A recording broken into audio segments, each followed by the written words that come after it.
Do you agree with putting the Big 12 over the Pac-12? I don't. Okay, why? I don't, because I think the top of the Pac-12 is more interesting. I don't think you look at the bottom of the Pac-12 and I think there's more competition, and I don't think that's the most important thing. I think the meaty middle is competitive. Utah's an interesting case because they're still 7-4 without quarterback play, and with the number of injuries that they've suffered, it's been really bad since sort of the last 2 or 3 weeks with how beat up they are. But that's the middle of the conference. I think the teams near the bottom, even if you're putting the Gerard Way line probably after Cal, I still think that's a healthy percentage of the conference. Like right now, if UCLA is in the middle of the conference, like I think UCLA is like clearly better than the middle of what the Big 12 has to offer. No? Yes? Who would you favor? If USC is part of the middle, if UCLA is part of the middle, I think those teams would still, at full health, for both of those conferences, be better. Who would you pick heads up between Kansas and UCLA? I mean, UCLA. Really? Yes. Defense. Yeah, I think the UCLA defense is the best in that game. I think I go Kansas in that game. Kansas over UCLA? I think I would. They both run the hell out of the ball. I don't know. I think there's more star power on the UCLA defense than any unit in that game. Let's put it this way. Neutral field, if UCLA is favored, it's by a field goal. I mean, that's a close game. Any way you want to. No, I'd take, the caveat is you get Jason Bean and you get Ethan Garbers. That would be my matchup. Right. I think it's not Cole Ballard. It's not Dante Moore. I think what I like about the Big 12 is how varied it is. Okay. If we're going to focus on those top 8 teams, you've got teams in there that can beat you any number of different ways, right? You've got Texas, which is doing it. I mean, their offense is obviously very solid, but they're doing it, I think, really on the back of a really sound defense. You've got a team in a West Virginia who is clearly not as good as Texas, but West Virginia is running the crap out of the ball. You've got other schools in here like Oklahoma that want to throw the crap out of the ball. You've got teams in K-State that you don't necessarily know from week to week what you're going to get, which version of them you're going to get. They've been more effective as a running team, obviously, this season. And Oklahoma State also has come into its own behind Ollie Gordon, and I think... And to all the haters who said Oklahoma State couldn't run with South Alabama, they proved that emphatically, Ty. You know that. Yeah, I mean, that was not a good early result. But for me, that 1 through 8 block of the Big 12 is so varied and so plucky from week to week that I would take them over the top 8, I think, in the Pac-12. I would say this, though. I do think that the Pac-12 at the top is probably better than the Big 12. But I think if we're going 8 through 8, I still favor the Big 12. All right, so you have the Pac-12's clear worst team beating a team below the Gerard Way line in the Big 12, Colorado over TCU, whatever you believe. You have Arizona State going down to Oklahoma State. So there are some head-to-heads. You have Texas Tech hanging with Oregon early on in the season, but Oregon gets that win by, I think, 8 or 9 points. And so there is something. Who do you, like, if you had to bring your best two in the Big 12 to an Oregon-Washington fight, who would those two teams be? Texas and... You don't even know who the second best team is, right? Probably Oklahoma. So you're bringing Oklahoma to that, and that's an Oklahoma team who on the road was going stride for stride with BYU, lost to Kansas, and, neutral site, beat Texas. Who Oklahoma just played somebody else on the road, right? Oklahoma State, they lost Bedlam. Yeah. So I don't feel great about that if I'm making the Big 12 case over the Pac-12. All right, so let me pivot off this then. We disagree on the ordering there. Right. Is anybody higher on your totem pole than the Pac-12, or is the Pac-12 the best conference for you? The SEC is higher. Yeah. And I kind of hate it because the Gerard Way line is unclear to me in the SEC. But if we want to get to SEC right now, to have Georgia and to have Mizzou, to have Alabama, Ole Miss, and LSU as clearly good to very good teams, minimum. Yeah. I don't consider Tennessee in that going 3 and 4 in the conference, even though I think they're ranked at the moment 25th, in the AP poll. Yeah, Kentucky's faded. Obviously, A&M struggles. Auburn just lost to New Mexico State. Mississippi State, I think, is kind of catastrophically bad. I don't think the case is as strong for saying that about Arkansas because they've been competitive. Vandy, obviously, catastrophically bad. So the bottom is as bad as anybody in college football's bottom. with Vandy and Mississippi State this year, but there's a good amount of meaty middle. Where would the Gerard Way line be for you? Is South Carolina above it after this week? No, they're below it. Okay, so Auburn below it? Auburn's below 6 and 5? Yeah, Auburn's below it. They're not okay. No. Okay. I mean, here's the thing about the SEC. All right, we can talk about Gerard Way lines, whatever. Yeah. But they've got 6 teams in the top 25. There's Kentucky, there's Florida, there's South Carolina. South Carolina is still plucky if they're at home. They're plucky. Even A&M is plucky, depending on where you get them and who they're playing and if the defense is firing on all cylinders. Dude, South Carolina was stride for stride Jacksonville State. I know. All due respect. I know. All due respect, Jacksonville State. Yeah. There's only like 3 teams in the SEC that I look at and I just sort of wave off at this point. And I think the big thing for me with the SEC, because remember, we came into this year thinking that to me, there's almost no meaty middle to the SEC. I think it's Tennessee and A&M. That's the entirety of the meaty middle. It could well be. I mean, the point for me on the SEC and why I think I'm so high on them is there has been clear improvement among those top teams from start to finish. Maybe not as much with Tennessee, but Georgia's gotten better. Alabama's gotten better. Missouri has clearly gotten better. If only from last year, Missouri has gotten better. LSU, their defense hasn't gotten better, but Jaden Daniels is still, probably your Heisman front Makes him dangerous. Yeah. Makes him dangerous. And Tennessee is still, I think, a good team. Are they in that top group, though, to you? They're in the top 6. No. I mean, are they like, when you talk about good SEC teams, do you include Tennessee in that conversation? I don't. I don't know. What is it about Tennessee right now? They've lost 2 of 3. They've lost 2 of 3. They've lost, 5 of 6 against the better teams on their schedule. Right. They're 4 of 6 against of the better teams in their schedule. So I would point to defense normally, but the defense has sort of bottomed out in those games. And I guess I'm looking at it thinking there's still enough firepower with their running attack to get the job done. They just played 2 of the upper level and lost those games a combined 74-17. I just don't believe when you do that, you belong in a grouping with those teams. Fair. Okay. But there's a lot here in this conference that has improved over the course of the season. And Agreed. I think the quality... I'm not making a case against them. I think you're right to put them atop just because of the grouping at the top. Yeah, the quality in bulk that we have at the top of the SEC, I think puts them, for me, above the Big 12. So they're the all Costco conference? We'll get to the all Costco conference. It's not overall Costco. No. Okay. ACC is still the all Costco conference, but for me, it goes SEC, Big 12, Pac-12 in that order.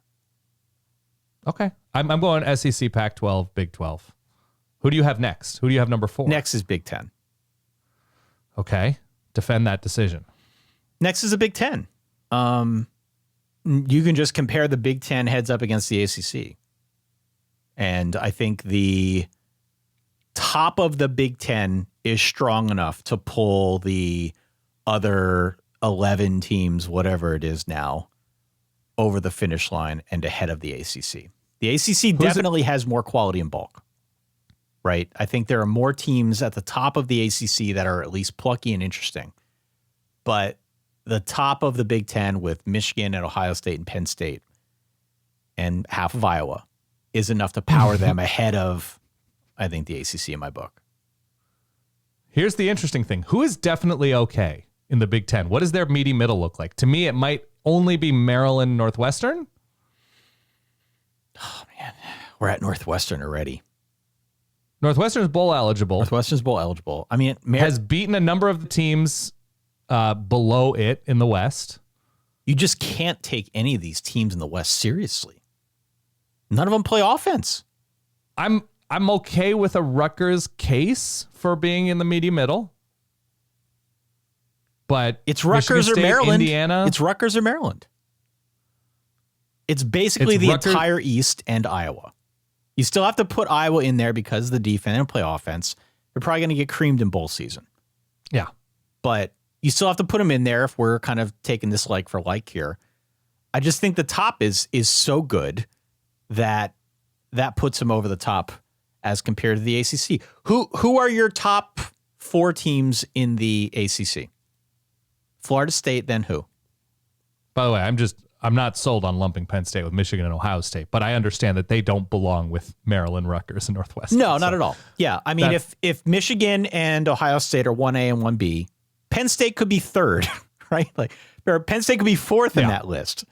But they're still, like, I think they're better than NC State.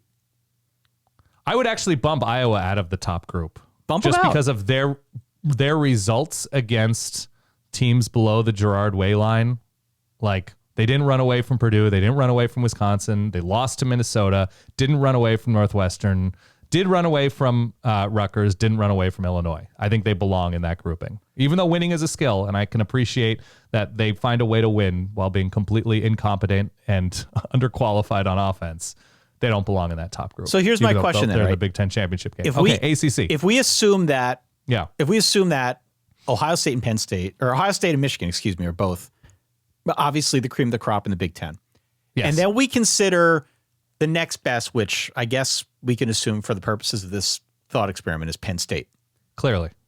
If we take Penn State and we put Penn State against all of the other teams in the ACC, maybe outside of Florida State, would they be favored? I've got my calculator in front of me. I think that's fair. Yeah. Penn State, who I am not crazy about. I've watched every game, literally every Penn State snap this season. Yeah. I've been screaming at my television. They'd still be favored by 10 over Louisville. They'd be favored neutral field by 10 over Louisville. They'd be favored by 18 over NC State. NC State's alone in third place right now in the ACC. Mm-hmm. I could do this all day. I can go right down the list. Every single team, maybe outside of Florida State, Penn State's favored by double digits, close to double digits. So I just think by virtue of the top teams in the conference, clearly better than the ACC. Yeah, I totally agree. And by the way, I don't know if we can sell the segment of the show to a sponsor in which I pat myself on the back. I don't know who a good back sponsor would be. Like, bring in like one of those shower back scrubbers or something. Yeah. Pretty early on when Penn State started struggling on offense, and it was clear that, like, well, they can't figure out offense. The defense is there. Their coach is very rah-rah. I called something. I don't know if I called James Franklin Dabo North or Dabo James Franklin South. But yeah, that's who Penn State is this year. They have that offensive flaw in generating big plays, top recruiter, good recent history. Penn State would absolutely be favored. I mean, the Clemson game would be fascinating to see those two teams match up. But absolutely, Penn State would be cream of the crop in the ACC. Now here is the counterpoint. All right, I'm sort of arguing against myself. I still think Big Ten. I'm ready. Big Ten over ACC. I put ACC fifth. But yeah, the ultimate Big Ten ACC challenge. The ultimate Big Ten ACC challenge. But I'm looking at some of these other teams here because the standings, in a sense, still do not reflect what I think of the teams in the ACC. I think Clemson's better than where they currently sit in the standings. Why? Defense. I think. Wait, you think Clemson is better than where they sit in the win-loss standings? Clemson right now is 7-4 overall. That makes sense. I've watched every Clemson game. Yeah, 4-4 in the conference. 4-4 in the conference. They are unranked in all the polls.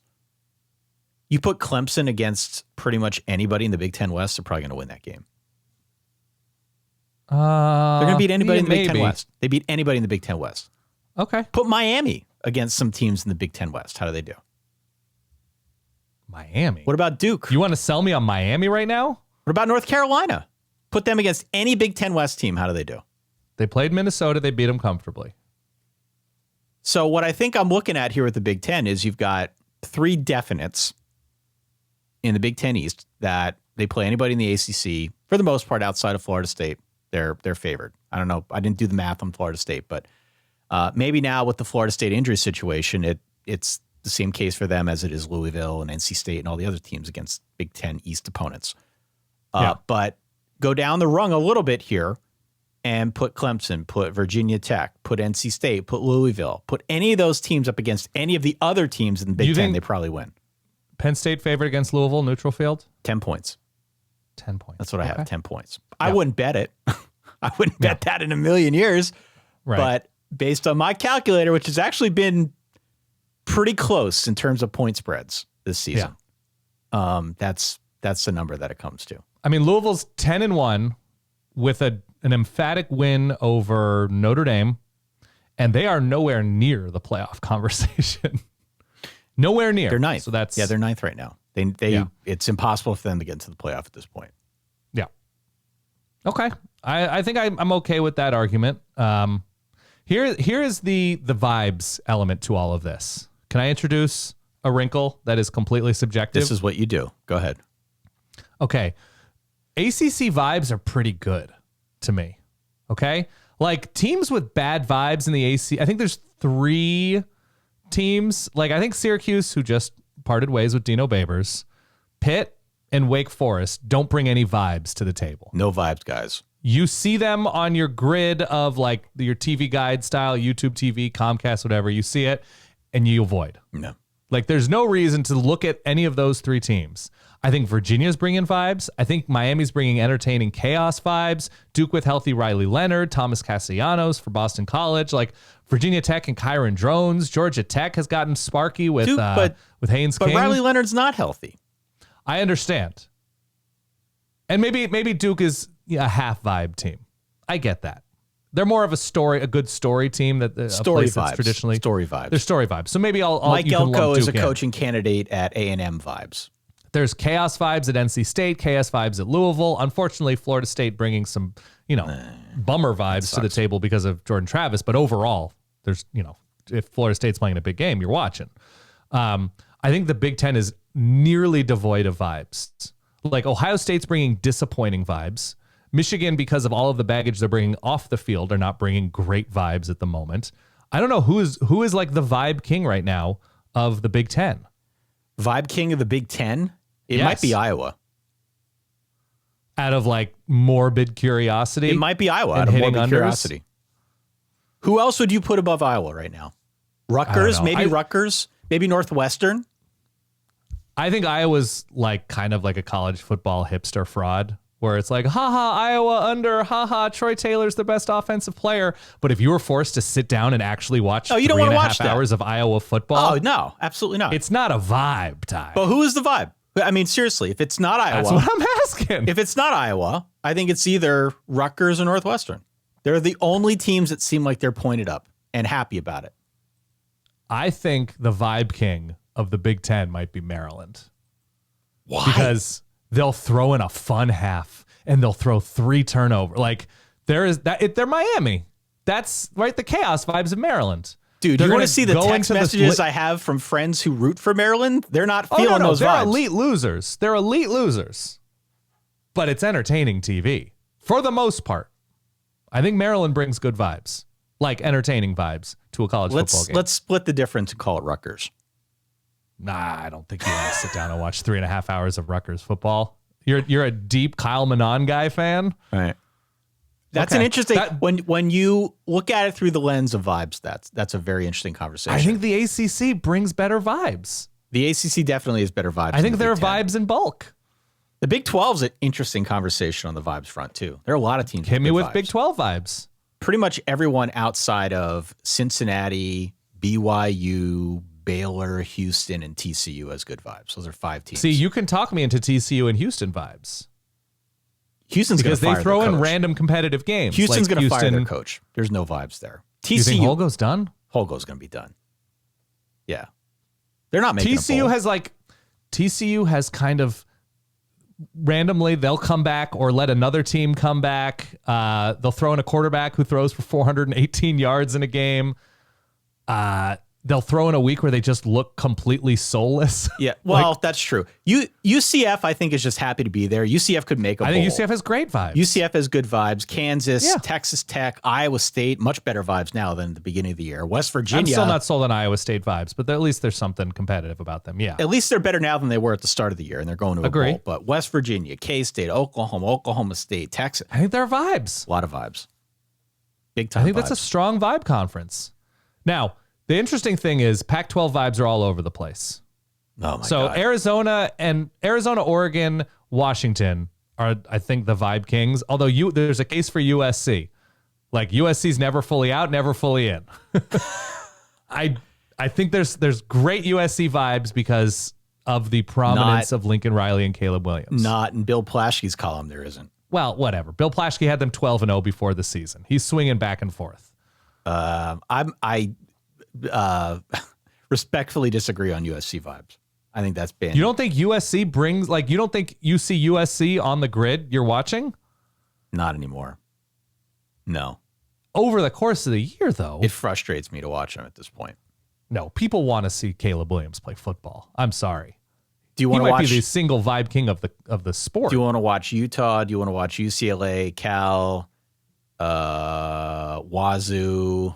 Underrated Cal vibes this year. Scored 50 against USC. That was a fun game. They've scored points against teams. Scored points against Washington. The offense finally got good. UCLA doesn't bring a ton of vibes. Utah definitely did not bring Colorado? a ton of vibes this year. Oh, yeah. Colorado vibe king. Definite Everybody vibe. wants to see Colorado. Definite vibe king. Yeah. Stanford actually, Stanford brought pretty decent vibes this year, even in losing effort. They got shelled in certain games. Yeah. This is a shell game. I think there's a majority good vibes in the Pac-12. What about the SEC vibes? Close it out with the SEC. Yeah. And then we'll continue the conversation over on Patreon over ballers.com. I mean, look, great vibes at Georgia, Missouri, great vibes at Alabama. I think to some extent at LSU because of Jaden Daniels. You'll watch that game. You'll watch Ole Miss. Good vibes there. After that, though, it does start getting late early. The East does not hold up its own. Like, No. I don't think Florida State, South Carolina, Vandy, Kentucky, Tennessee you can talk me into because of the better versions of themselves. I basically think, other than Mississippi State, the entire West brings it. Nah. You could talk me into that. Oh, I'm always interested in watching a Max Johnson game. Always. Yeah, you never know what's going to happen. I would Always agree with that. interested. So I think A&M brings the vibes. Strong vibes. Even though it's ultimately a very disappointing tenure for Jimbo. Yeah, strong vibes. I think the SEC holds its own for the vibes. Okay. Well, look, write in solidverbal@gmail.com. Let us know what we got right, what we got wrong in terms of conference pecking order. We didn't disagree all that much. We both agreed SEC is first. Where we disagreed is on second and third. I've got Big 12, Pac 12. You've got Pac 12, Big 12. We agree then it's Big 10 and ACC.